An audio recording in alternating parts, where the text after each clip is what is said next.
नमस्कार दर्शकों, आप सभी का स्वागत है हिंद किसान में और मैं हूं आपके साथ अनिका आर्यन। आज हम आपको लिए चल रहे हैं हिमाचल प्रदेश। जी हाँ, हिमाचल प्रदेश में जो सेब के किसान हैं वो बेहद परेशान हैं। क्यों है परेशान? क्या उनको अपने सेब का सही भाव मिल पा रहा है? क्या है वो कारण और किस तरह से उनके तार भी इस कृषि आंदोलन से जुड़े हुए नजर आ रहे हैं? सब पर बातचीत करेंगे। हमारे साथ हैं हरीश चौहान जी, जो कि प्रेसिडेंट हैं Himachal Pradesh fruits vegetable flowers association के। आपका बहुत बहुत स्वागत है हरीश जी इस चर्चा में।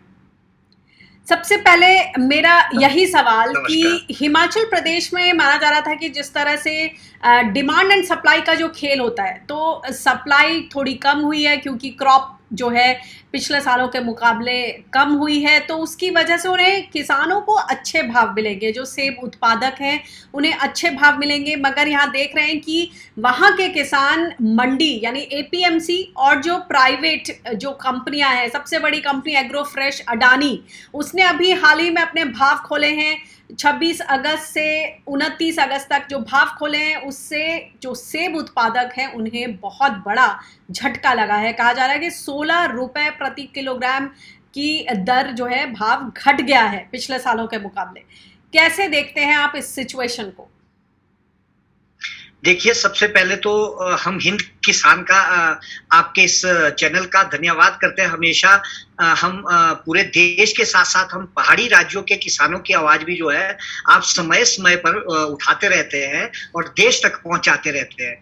हमारी समस्याएं देश के अलग राज्यों से विभिन्न है, पहाड़ी राज्यों की, और यहाँ पर जो हमारी फसलें हैं वो धान या गेहूं की खेती जो है या दालों की खेती इस तरह की नहीं है। हमारी खेती जो है फलों और सब्जियों के ऊपर आधारित है। खासकर हिमाचल प्रदेश की जो खेती है वो सेब पर जो है आधारित है। यहाँ की सेब की इकोनॉमी लगभग 5,000 करोड़ की इकोनॉमी है, यानी नंबर 1 जो आर्थिकी हिमाचल की वो सेब की है। टूरिज्म जो है इसके बाद आता है, दूसरे नंबर पर आता है। लेकिन सेब बागवानी जो है हमारे हिमाचल प्रदेश के लगभग जो है 9 जिलों में, 12 जिले सारे हिमाचल प्रदेश के 9 जिलों में इसकी खेती होती है, और कहीं ज्यादा कहीं कम, और यहाँ के ज्यादातर बागवानों की आर्थिकी इसी के ऊपर डिपेंडेड है। जैसे कि आपने कहा कि यहाँ इस बार क्रॉप का जो है, क्रॉप इस बार कम नहीं है, क्रॉप ज्यादा है, लेकिन अच्छी क्रॉप कम है। मतलब मेरे कहने का मतलब है कि जो 60% फसल है वो यहाँ जब बर्फबारी अप्रैल 23-24 को हुई थी, यानी कि जो अकस्मायिक बर्फबारी जिसको कहा जा सकता है कि लेट बर्फ गिरी, उसका बड़ा नुकसान हिमाचल प्रदेश के हाइट वाले लगभग 7,000 फुट की हाइट से, जो समुद्र तल से 7,000 फुट की हाइट के ऊपर बगीचे हैं, वहां बड़ा नुकसान हुआ। उसके बाद जो है ओलावृष्टि, अति ओलावृष्टि हुई, जिससे कि 60% फसल दागी होगी, खराब हो गई, उसका बड़ा नुकसान हुआ। और अब रही बात की कम जो फसल है, यानी कि जो आपका क्वालिटी फ्रूट है वो बहुत कम है। और अब जब ये क्वालिटी फ्रूट मार्केट में आना शुरू हुआ, अब ये एक्चुअली 20 अगस्त के बाद जो है ये क्वालिटी फ्रूट हिमाचल प्रदेश का शुरू होता है, क्योंकि यहाँ हार्वेस्टिंग जो टाइम है लगभग 2.5 से 3 महीने मिल जाता है। आपको कश्मीर अगर आप देखेंगे, कश्मीर का हार्वेस्टिंग टाइम बहुत पीरियड कम है, क्योंकि वहां फिर बर्फबारी हो जाती है, उनका 1-1.5 महीने का टाइम होता है। तो यहाँ पर जो है पहले से ही 10 साल, पिछले 10 सालों से अदानी एग्री फ्रेश, जो फार्म पिक करके नाम एप्पल उनका आता है पूरे देश में, बड़े बड़े बिग मॉल्स में बिकता है। और इसके अलावा हिम फ्रेश है, देवभूमि है, मदर डेयरी भी यहाँ काम करती है, और इस बार बिग बास्केट भी आई है, और रिलायंस वाले भी कुछ इस बार कुछ एरियाज में काम कर रहे हैं। लेकिन जो बड़ा जिनके स्टोर यहाँ अपने हैं वो सबसे ज्यादा लगभग 15,000 मीट्रिक टन के स्टोर अदानी एग्री फ्रेश के स्टोर है। वो हर वर्ष जो है लगभग इस अगस्त के आखिर महीने के आखिर में, आखिरी सप्ताह में अपने रेट खुद तय कर देता है अपनी खरीद के लिए। पिछले वर्ष जो रेट था यहाँ वो 88 रुपए रेट था प्रीमियम का। प्रीमियम जो सबसे बेस्ट क्वालिटी होता है, जिसमें कि कोई भी आपको एक भी दाग नहीं लगेगा। जो वॉशिंगटन एप्पल आता है या किन्नौर एप्पल उसी के लेवल का होता है, उसमें कोई भी एक कमी आप नहीं निकाल सकते। वो सेब जो है वो यहाँ खरीद करता है। और जो लोएस्ट, जो उसके बाद क्वालिटी गिरती है, जैसे कम क्वालिटी होगी उसका रेट कम लेके वो लोएस्ट रेट जो है उसका 15 रुपए यहाँ इस बार तय किया गया है। जबकि पिछली बार 18 रुपए लोएस्ट रेट था। और इस बार 72 रुपए प्रीमियम का रेट डिसाइड किया गया, यानी कि 16 रुपए का गैप जो है इस बार अदानी ने रखा है। और इसमें देखिए आप जो 88 यानी 88 रुपीज का पिछले साल था, वो ही उसका भाव अदानी ग्रुप ने अब 72 रुपए कर दिया है, 16 रुपए कम कर दिया है। और इसी तरह एक और जो उसी से निचला जो ग्रेड है एक्स्ट्रा लार्ज की बात करें तो 68 रुपीज का जो था पिछले साल वो अब 52 रुपीज का रेट हो गया है। हाँ बिल्कुल बिल्कुल, सेकंड ग्रेड आया उसके बाद हल्का थोड़ा सा। तो लेकिन जो जिस तरह ग्रेड गिरता रहेगा इनका रेट भी उसी हिसाब से कम होता है। मतलब मेरा कहने का मतलब यह है कि जो पिछले साल का और इस साल का कंपैरिजन किया जाए अगर क्वालिटी वाइज और ग्रेड वाइज, तो लगभग जो है वो 16 रुपए का फर्क डिफरेंस इन्होंने 10 से 16 रुपए का फर्क रख दिया है, जो कि एक बहुत बड़ा नुकसान है। तो हरीश जी मुझे एक बात बताएं कि सरकार जब ये 3 कृषि कानून ला रही है, कहीं ना कहीं ये तार जो कृषि कानून के हैं वो सेब बागवानों से भी जुड़ते हैं। तो मेरा यही सवाल कि सरकार तो बार बार ये कह रही है कि हम तो किसानों का भला चाहते हैं और हम प्राइवेट कंपनियों के लिए द्वार इसीलिए खोल रहे हैं, वो पूरे आश्वासन के साथ कह रहे हैं कि वो अच्छे भाव देंगे, जो अब तक भाव चल रहे थे मार्केट में उससे बेहतर भाव देंगे। इसलिए जो आप किसान लोग एमएसपी की मांग कर रहे हैं वो बेबुनियाद है। एमएसपी मिलती थी, मिलती है और मिलती रहेगी। अगर सेब के कॉन्टेक्स्ट में आपसे पूछूं तो आप लोग क्या डिसअपॉइंटेड हैं? बिल्कुल, देखिए ऐसा है कि हम लोग जो है हम तो उदाहरण है इस चीज के लिए। जैसे एमएसपी के लिए देश के राजधानी के बॉर्डर पे जो किसान पिछले 8-9 महीने से बैठे हैं, लगभग 600 लोग वहां अपनी जो है शहादत भी दे चुके हैं।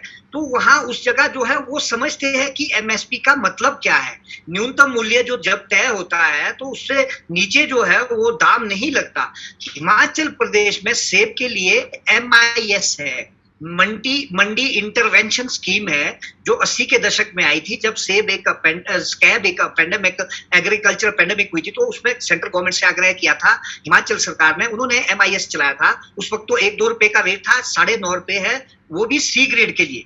लेकिन मैं आपको एक उदाहरण देना चाहूंगा, कश्मीर में जो है जब धारा 370 भारत सरकार ने हटाई, वहां पर जो है 2019 में वहां पर नेफेड के माध्यम से, नेफेड जो पल्सेस का काम करता था उनके माध्यम से जो है वहां सेब खरीदी के लिए भारत सरकार ने उनको आदेश किया और उन्होंने खरीद किया। उस वक्त तो वो 54 रुपीज और कुछ और उससे ऐसे अलग अलग ग्रेड का अलग अलग रेट था।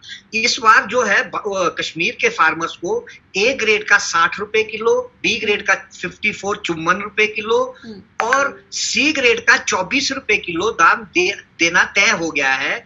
और साथ में भारत सरकार की 2500 करोड़ की गारंटी भी उसमें जो है भारत सरकार ने दी है कि अगर कोई नुकसान होता है नेफेड को तो भारत सरकार और जम्मू कश्मीर यूटी गवर्नमेंट वो आधा 50-50 उनका लॉस बियर करेगी। तो हमारा मानना यह है कि अगर वो चीज जो है कश्मीर में लागू होती है, जब एक देश एक कानून, एक देश एक मंडी भारत सरकार कहती है, तो वहां का कानून कुछ और है, हिमाचल का कानून कुछ और है। ये हमें रास नहीं आ रहा। हम कहते हैं कि भाई हमें भी A grade, B grade, C grade का रेट कश्मीर के तर्ज पे दिया जाए। एक बात जो आपने बात कही कि इसके तार जो है दिल्ली जो किसान आंदोलन चला हुआ है उससे जुड़ते हुए नजर आ रहे। देखिए अभी तक हिमाचल के फार्मर को ये समझ नहीं आ रहा था कि MSP का क्या फायदा है।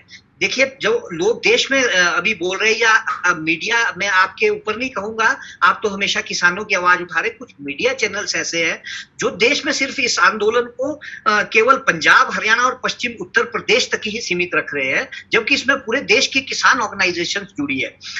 लेकिन मेरा आपको आज के इसमें आपको आपके माध्यम से बताना चाहूंगा कि वो लोग जो है पंजाब में जो है 98% प्रोक्योरमेंट होती है खासकर इन उत्पादों की, और 75 से 76 के आसपास होगी। अगर मेरी शायद थोड़ी कमी भी होगी, आपको ज्यादा बेटर 75-76% के करीब हरियाणा में जो है खरीदी हो जाती है। और उसके अलावा पश्चिम उत्तर प्रदेश में वो लोग समझते हैं कि भाई इसका क्या मतलब होता है न्यूनतम मूल्य का। और हिमाचल प्रदेश का फार्मर भी जो है अब इस तरफ समझने लगा है कि जब ये दाम मंडियों के धड़ाम से गिर गए। यानी कि पिछले 15 दिनों में, मैं आपको बताना चाहूंगा, पिछले 15 दिनों में जब ये मार्केट में गलट आया, काफी ज्यादा फार्मर को लगा कि भाई सेब के दाम अच्छे आ रहे हैं, तो फार्मर ने उसको हार्वेस्ट करना ज्यादा शुरू कर दिया और मार्केट में जो है रश हो गया। डिमांड सप्लाई का जो हमारा एक थ्योरी है वो थोड़ी फेल होगी, उसकी वजह से जो है मार्केट में ज्यादा रश हो गया और मार्केट क्रैश होगी लगभग 1000 से 1500 रुपए के करीब, जो कि पहले कभी 3000 रुपए तक बिकता था। हाँ, पहले 3000 तक बिकता रहा, लेकिन अब वो जो 3000 वाला है वो 1700-1800 से जो है 2000 तक बिक रहा है, या ज्यादा से ज्यादा 2100 तक बिक रहा है। जो 2000 बिक रहा था वो 1000 रुपए भी नहीं बिक रहा है। तो यानी कि जब वो मार्केट क्रैश हुई तो अब फार्मर को समझ आया कि हमारा अगर न्यूनतम मूल्य तय होता, यानी 60 रुपए ए ग्रेड का जो कश्मीर में दिया जा रहा है, उसके हिसाब से हमारा जो बॉक्स हम 25 किलो का भरते हैं, तो मतलब लगभग 1500 के आसपास जो बैठ जाना था फार्मर को अपने घर पे, अपने गांव पे, अपने, अगर यहाँ नेफेड या एचपीएमसी हिमफेड लेती तो 1500 रुपए के करीब हमारा यही बैठता और हमारा नुकसान, ट्रांसपोर्टेशन बच जाती, दूसरे खर्चे बच जाते। अब लोग समझ रहे हैं कि भाई वो जो किसान वहां बैठे हैं, क्यों ना हम भी एमआईएस की मांग करें कि हमें भी न्यूनतम मूल्य दिया जाए, चाहे वो किसी 23 उत्पाद पे अभी एमएसपी दिया जा रहा है तो हमें एमआईएस भी दिया जा सकता है। ये तो यानी कुल मिला बड़ी बात है। किसानों की मांग है कि जिस तरह से एमएसपी न्यूनतम समर्थन मूल्य बहुत जरूरी है, वाजिब दाम उन लोग तक पहुंचे उसके लिए, इसी तरह जो अगर सब्जियों की बात करें, दूध की बात करें, फलों की बात करें, तो एक तरह से एक मार्केट इंटरवेंशन स्कीम या फिर जैसे आप बोल रहे हैं मंडी इंटरवेंशन स्कीम की बेहद सख्त जरूरत है। और दर्शकों को बता दें कि यही वो फैक्टर है जिसे लेकर देश भर के किसान आंदोलनरत हैं। ये एक प्रमुख मांग है एमएसपी को लेकर। अगर यहाँ फलों के मामले में, दूध के मामले में, सब्जियों के मामले में कहें तो मार्केट इंटरवेंशन स्कीम या मंडी इंटरवेंशन स्कीम। जी हरीश जी, बात रखें। तो अब मेरा मानना यह है कि देखिए, आपने जो बात करी, केरला में जो है, केरला ने एक मॉडल फ्रूट और वेजिटेबल्स के लिए लाया। उन्होंने 17 फ्रूट और वेजिटेबल्स इसके एक स्कीम के अंडर लाए। उन्होंने कहा कि उसके न्यूनतम मूल्य तय किया गया। जब उन्होंने न्यूनतम मूल्य तय किया तो आज तक उनके दाम गिरे नहीं है। अभी देखिए, मैं आर्टिकल पढ़ रहा था किसी पेपर में, टमाटर जो है यहाँ बिल्कुल कहीं भी, कई मंडियों में जो है टेम्पू से ऐसे ही फेंके जा रहे हैं जिसको जानवर, हमारे पशु खा रहे हैं। तो देखिए हमारी किसान की हालत कितनी बदतर होने वाली है, और सेब वालों की भी पिछले कुछ दिनों में बुरी तरह से बदतर हुई। आपको मैं एक और चीज बताना चाहूंगा कि अदानी ग्रुप जो पिछले 10-15 साल से यहाँ काम करे, या दूसरी कंपनीज है, वो लोग जो है, एक सीधा उदाहरण है, वो अपना रेट दाम तब तय करते हैं जब मार्केट क्रैश हो जाती है। वो इस मौके पे रहते हैं कि कब मार्केट काफी डाउन हो जाए और उस वक्त वो काफी खरीदी करे। और अभी जो सेब, वो एवरेजन, मैं आपको एक एग्जांपल दूंगा। मैंने पिछले वर्ष उनके आग्रह पर एक पिकअप मेरे से भी उन्होंने अपने ऑर्चर्ड के सेब मंगाए। मैंने बहुत अच्छा क्वालिटी फ्रूट वहां दिया, और वो जब 88 हाईएस्ट रेट था उनका उस वक्त दिया। अदरवाइज तो वीकली वो उनका रेट अपना डाउन करते रहते हैं, कभी हमने बढ़ते हुए नहीं देखा। लेकिन मैंने 88 रुपए में उनको दिया, और मेरी जो राउंड एवरेज आई वो 53 रुपीज पर केजी आई। 53 रुपए, यानी ऑल ग्रेड, सारे ग्रेड वाइज, कलर वाइज 53 रुपए पर केजी की एवरेज आई। जब मैंने उसमें मार्च में अपना कहीं एक आपके जैसे चैनल पे और पेपर्स के माध्यम से एक आर्टिकल देखा, तो उसमें जो है अदानी का एग्री फ्रेश एप्पल जो है, फार्म पिक एप्पल, 6 पीसीस जो है 190 रुपए के बिक रहे थे। यानी कि 1 किलो 190 रुपए बिक रहा था, जो 53 रुपए केजी था। तो ये एक उदाहरण है देश के लिए। स्टोर का खर्चा होगा, जो कंट्रोल्ड एटमॉस्फेयर स्टोर्स होते हैं उसमें खर्चा लगता है। मान लिया वो 10 रुपए खर्चा है, 1 रुपए 40 पैसे जो है 1 किलो का फिक्स है।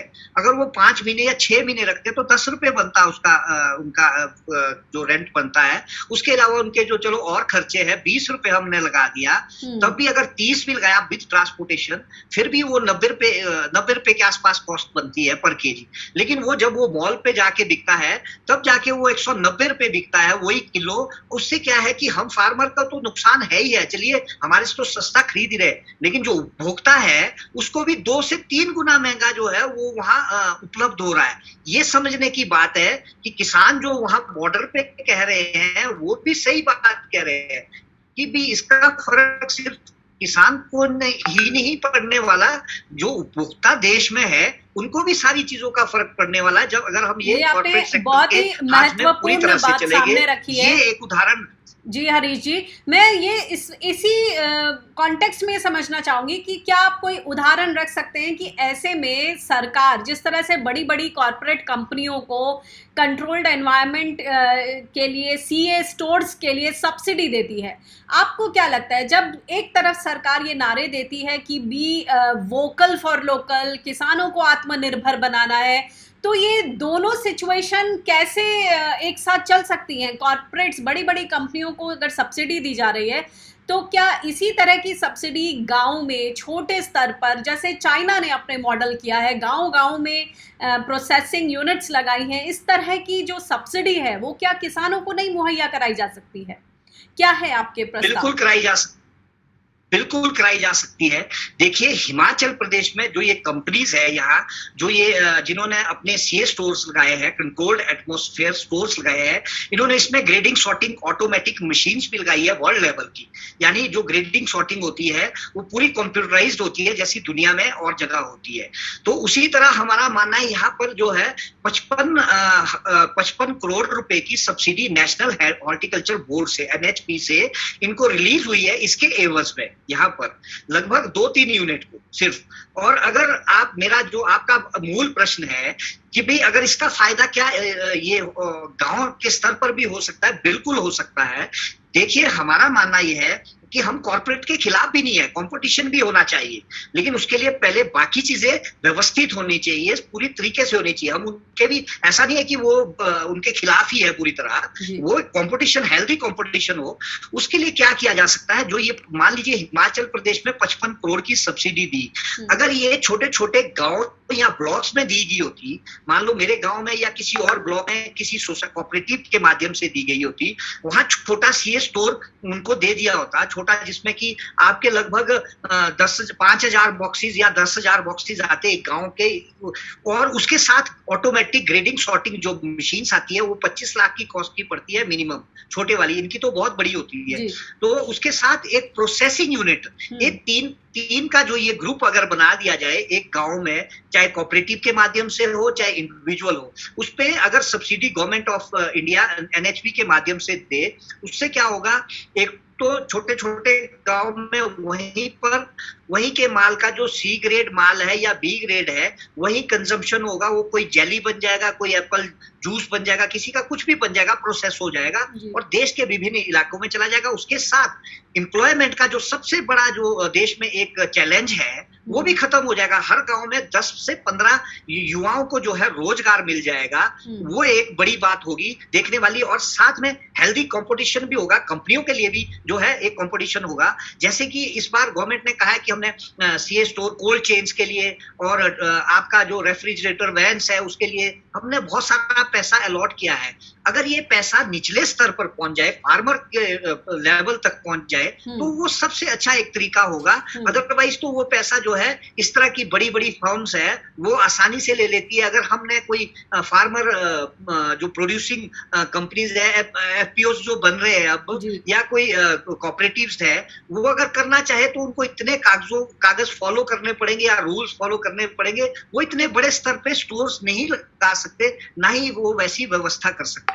ये इसका सबसे अच्छा सॉल्यूशन है कि भाई छोटे छोटे स्टोर, छोटे छोटे ग्रेडिंग सॉर्टिंग लाइन, छोटा छोटा प्रोसेसिंग यूनिट, वो एक सेब के लिए नहीं, अदर फ्रूट है, चाहे वेजिटेबल्स है, चाहे ग्रेन्स है, वो हर चीज के लिए हो सकता है। मक्की है, उसके फ्लैक्स बनते हैं, बुजुर्गों को खिलाते हैं, बच्चों को खिलाते हैं, वो भी बन सकते हैं। बहुत सारी चीजें गाँव में ऐसी हो सकती है। हरीश जी, मैं यही समझना चाहती हूँ कि सरकार का यही तो तर्क है कि जैसे सॉर्टिंग है, ग्रेडिंग है, टेक्नोलॉजिकल इनोवेशंस है, रिसर्च की बात है, या फिर जैसे आपने बोला कि प्रोसेसिंग में इतना ज़बरदस्त स्कोप है, तो शायद यही सरकार का तर्क है कि हम अगर कंपनियों के लिए द्वार खोल देंगे तो ये सारे टेक्नोलॉजिकल इनोवेशंस, नई नई तकनीक, रिसर्च, नए तरीके आएंगे और उसी से खेती जो है और ज़्यादा आबाद होगी, किसानों के हालात सुधरेंगे। इसमें खामी कहाँ नजर आती है इस पूरे मॉडल में? देखिए, जो रिसर्च की बात है, देश में इतने बड़े बड़े एग्रीकल्चर हॉर्टिकल्चर इंस्टीट्यूट्स है पूरे देश में। हमारे ये हिमाचल में भी है, हॉर्टिकल्चर यूनिवर्सिटीज है और सारी चीजें है, बहुत कुछ है, व्यवस्थाएं। सरकार से बड़ा क्या होता है? क्या रिसर्च जो है सरकार नहीं ला सकती? क्या टेक्नोलॉजी पूरी दुनिया से जो है सरकार नहीं ला सकती? जैसे कि आपने पहले क्वेश्चन किया था कि लोकल के लिए वोकल, क्या वो चीजें सारी इस लेवल पे नहीं हो सकती जो हम कंपनियों के ऊपर डिपेंडेंट रहे? क्या सिर्फ कंपनियां ये व्यवस्थाएं कर सकती है? सरकार भी तो ये व्यवस्थाएं कर सकती है, जिससे कि हम एक हिसाब से सिक्योर अपने आप को महसूस करेंगे और हमारे गांव तक पहुंचा सकती है सरकार। कंपनीज कभी गांव तक नहीं पहुंचाएगी, कंपनी तो केवल अपना फायदा देखेगी। उन्होंने तो अपने आप को डेवलप करना है, लेकिन सरकार ने जो है कम्युनिटी को डेवलप करना है। सरकार का ध्येय ये होता है, कंपनी का अपने परिवार को डेवलप करने का ध्येय होता है। लेकिन हमारा मानना है कि सरकार अगर इतनी कमजोर है कि जो टेक्नोलॉजी के लिए भी कंपनियों को बोलती है कि आप टेक्नोलॉजी लाएंगे, और जो ये बोलते कि इंफ्रास्ट्रक्चर भी तैयार जो है वो कंपनियां करेगी। क्या भारत सरकार के पास क्या रिसोर्सेज खत्म हो गए हैं या कुछ और चीजें खत्म हो गई जो भारत सरकार ये व्यवस्थाएं नहीं कर सकती? ठीक है, उनको एक रास्ते में अपने आप करने दीजिए, हम उसके लिए भी खुश हैं, लेकिन सरकार भी अपना सिस्टम बेटर करे। खासकर जैसे मंडियां हैं, मंडियों का स्ट्रक्चर है, मंडियों का स्ट्रक्चर को आप एडवांस कर दे, टेक्नोलॉजी के हिसाब से एडवांस करें। वहां अगर आप किसी भी मंडियों में जाएंगे, वहां के टॉयलेट्स अगर आप देखेंगे तो उसमें अंदर नहीं घुस सकते, पीने का पानी फार्मर को नहीं मिलता, कोई व्यवस्था प्रॉपर नहीं होती, पैसा समय पर नहीं मिल पाता। और सिस्टम को जब ये आप इसको डेवलप करेंगे, अच्छा सिस्टम लाएंगे, तो कंपटीशन के लिए भी हम भी तैयार है। हिमाचल का फार्मर तो तैयार है, देश का फार्मर भी तैयार है कि वो कहीं भी किसी के साथ कंपटीशन कर सकता है, चाहे कॉर्पोरेट है हमारे, वो भी हमारे देश के हैं, वो भी हमारे साथ के हैं। लेकिन हमारे बीच जो ये खाई बना रहे हैं कि भाई कॉर्पोरेट के ही हवाले सारा कुछ कर दिया जाएगा, तो वो तो नेचुरली वो तो हमें लूटेंगे, उनका काम है, उन्होंने तो बिजनेस बढ़ाना है अपना। अब वापस तो अदानी पर आते हैं, जो इन्होंने अपने रेट्स खोले हैं। इनका कहना है कि बहुत अच्छे से मार्केट्स में देखने के बाद, फीडबैक लेने के बाद, फार्मर्स से, किसानों से ठीक ठाक बातचीत के बाद हमने ये रेट्स खोले हैं। फिलहाल के लिए रेट 26 से 29 अगस्त तक है और उसके बाद आगे चलकर वो उस हिसाब से देखेंगे मार्केट के हिसाब से। तो जब बार बार बोला जा रहा है सरकार की तरफ से भी कि रेट्स में कोई प्रॉब्लम नहीं होगी, जो कॉर्पोरेट्स हैं वो भी पूरा ख्याल रखेंगे किसानों का, तो यहाँ आपको कुछ क्लेश नजर नहीं आता? दोनों में, कथनी और करनी में फर्क नजर नहीं आता? क्या सिचुएशन है ग्राउंड पर? बिल्कुल फर्क नजर आता है जी, क्योंकि ऐसा है, देखिए जो ये रेट्स कह रहे हैं, ये इनके साथ 17,000 फार्मर्स कहते हैं कि हमारे 17,000 फार्मर हमारे से कनेक्ट है। और मैं आपके चैनल के माध्यम से और भी और समाचार पत्रों के, ट्रिब्यून के माध्यम से या और पत्रों के माध्यम से ये सबसे पहले बोलना चाहूंगा, कौन ऐसा एक फार्मर है जो आकर सीधा ये बोले कि हमारा फायदा है इस रेट में?